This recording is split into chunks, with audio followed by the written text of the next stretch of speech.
Հարգելի հեռուստադիտողներ, տնտեսական րոպեներն են Alpha News-ի ուղիղ եթերում, հետևաբար ինձ է միացել իմ գործընկերուհի տնտեսագետ Լիլիա Ամիրխանյանը եւ Լիլիա նորից եւ կրկին Իրան-Իսրայել հարաբերությունների մասին ենք խոսելու, ինչ հետագա զարգացումների սպասել եւ առհասարակ այս հակամարտությունը ինչ ազդեցություն կարող է ունենալ զուտ մեր տարածաշրջանի վրա։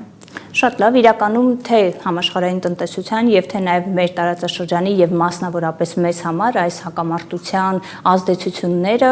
խիստ կարճաժամկետ արդեն իսկ են, այսինքն մենք ունենք այդ կարճաժամկետ բացական ազդեցությունները եւ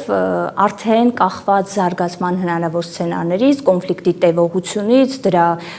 էսկալացիայի տարբեր հնարավոր զարգացումներից եւ այլնից ավելի երկարաժամկետ եւ գլոբալ հետևանքներ կարող են լինել։ Բնականաբար այսօր եւ համաշխարհային տնտեսությունը եւ նաեւ դեպի մեզ մեր տարածաշրջան եւ մասնավորապես Հայաստանի համար նոր շոկային եւ ցնցումային իրավիճակ է, իսկ թե ինչպիսի տարանջատված հետևանքներ եւ նաեւ սպասումներ ունենք եւ կարող ենք ունենալ արդեն առավել մանրամասն հավելվածով։